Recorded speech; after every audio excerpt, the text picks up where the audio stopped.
Whoops, wrong button. There we go. All right, lesson 8.3, we are going to be multiplying polynomials today. Yesterday we multiplied polynomials by a monomial, so it was like multiplying several terms, but it was always just one term outside the parentheses that we multiplied by. Now we're going to be multiplying polynomials by each other, so there's going to be two sets of parentheses that we're multiplying by one another.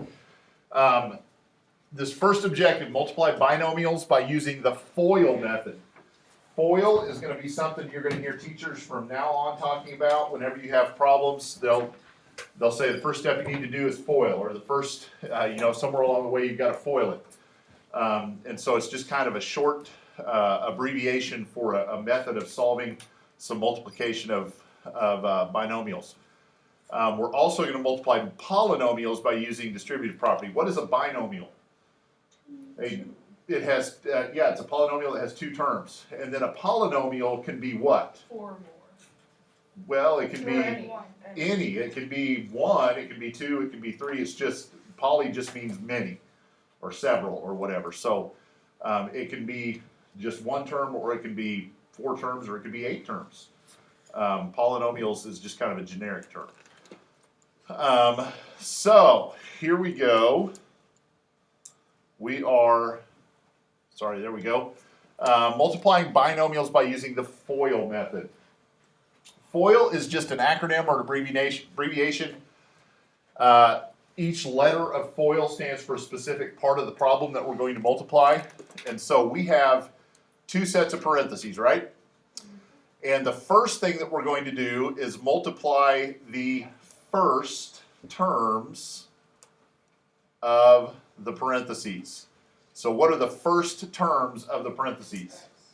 X here and X here, right? Okay, so the first thing we do is multiply the first terms. What's X times X? X squared. X squared. Next, multiply the outside terms. What are the outside terms of the parentheses? Four. No, outside would be, There are none. yes, outside of the parentheses. Think about 1. this as, no, X and -2. X and -2, thank you. Think of this as being, this is on the left side, this is on the right side. That's as far as you can go on both sides, right? So do first, then outside, X times -2 is minus 2X. What do you think the I stands for? Inside. Inside terms. So you do the first, then the outside, then the inside. So what's that? 4x. 4 times X would be plus 4X. And then the L last. So the last terms of each set of parentheses. So a plus 4 times a minus 2 equals minus 8. And what this does for us, if you use this FOIL method, first, outside, inside, last, what it does is it gives us the like terms next to each other. Because it's always going to give you the term with the highest coefficient, or the highest exponent first. Then you're going to have two terms that are like terms. And then you're going to have your final term that has no variable. Okay, does that make sense? Yes. All right, so it puts things in a nice, neat order for us to be able to simplify in the next step. So, X squared plus 2X minus 8.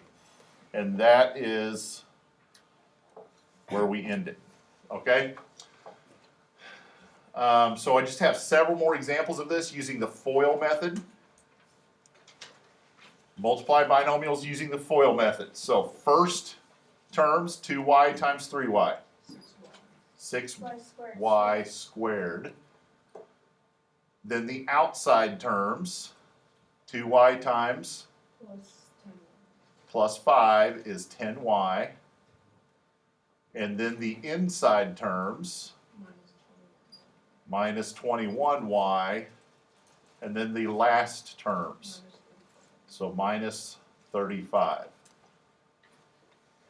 6y squared, the two middle terms should simplify, so 10y minus 21y is minus 11y, and then minus 35. Okay? All right. First terms would be 4a times 2a. 8a squared. Outside terms, 4a times negative 9. Minus 36a. Inside terms, negative 5 times 2a. Minus 10a. And then last terms, negative 5 times negative 9. Plus 45. Middle two terms will simplify now, so 8a squared minus 46a, whoops, 46a, right? Okay, plus 45.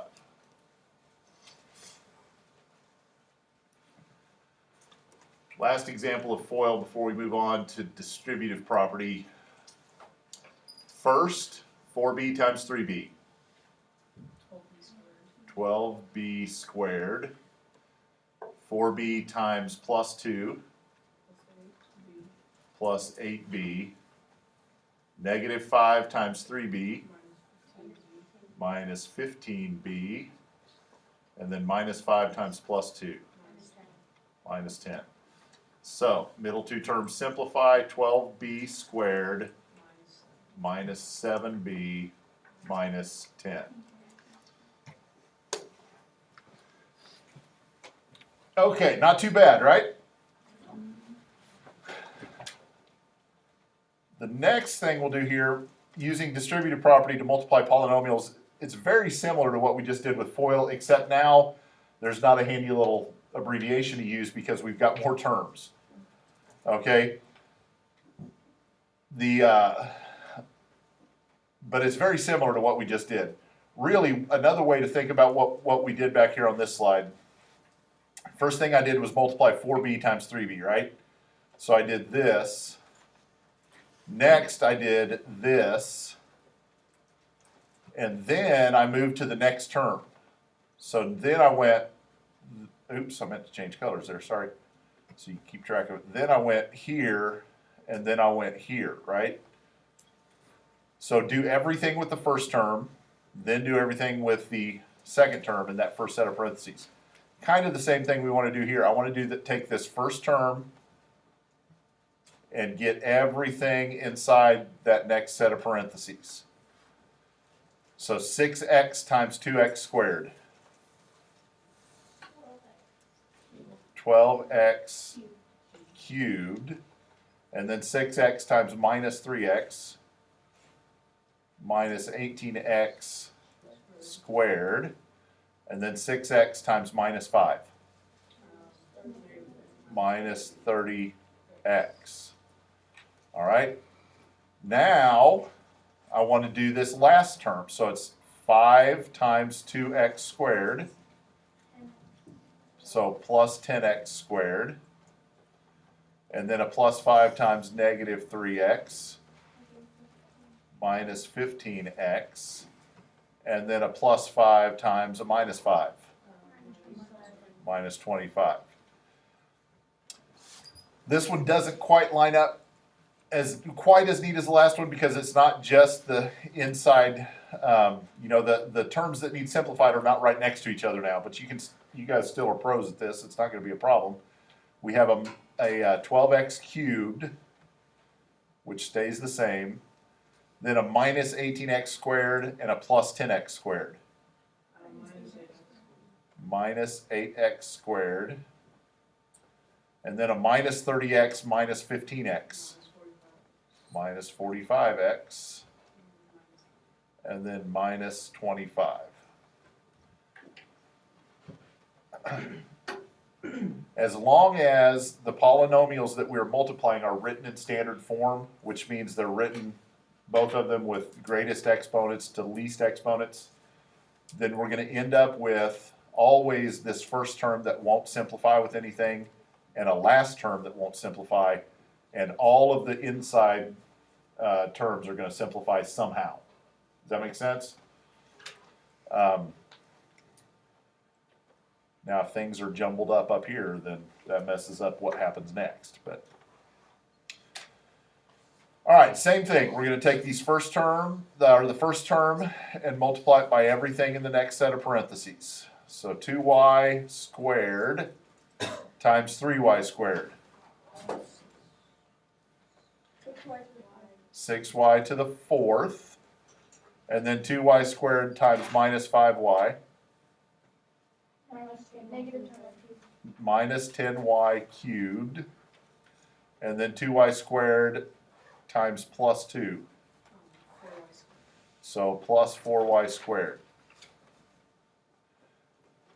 Now we've got a second term in this set of parentheses, so it's plus 3y times 3y squared. Should be plus 9y cubed. Oops, cubed, not squared.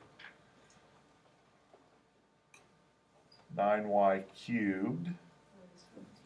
Then 3y times minus 5y is minus 15y squared, and then 3y times 2, 6y.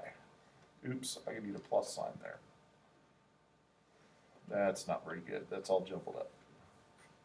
Oops. Plus 6y. I'm going to run out of room if I'm not careful. Now we've got one more term, right? So we've got a minus 1. Just turn everything negative or opposite. Yeah, so everything in this case just gets the sign changed. Minus 1 times 3y squared is minus 3y squared. And then minus 1 times minus 5y is a plus 5y. And then a minus 1 times a plus 2 is minus 2. So if everything happened the way it should, then this first term and this last term don't need simplified. So we've got a 6y to the fourth. I shouldn't have any other 4 exponents, right? Okay. So I should have all the inside terms now should simplify somehow. Minus 20. So I've got a minus 10y cubed and a plus 9y cubed. And minus 3y cubed. Or, no. Minus y to the that's it. So it's just minus Y to the third. y cubed. Then I've got a plus 4y squared, a minus 15y squared, and a minus 3y squared. So 4 minus 15, So negative 11. negative 11 minus 3, Negative 14. negative 14y squared. Then I should have 6 and a plus 6y and a plus 5y. plus 11. So plus 11y and then minus 2. Okay, this gets kind of long and drawn out. There's a lot of terms that you have to simplify, but just doing one thing at a time, keeping it straight. There's lots of opportunities for mistakes if you get in a hurry and you don't pay attention. But as long as you take it slow and kind of keep track of what you're doing, you should be fine.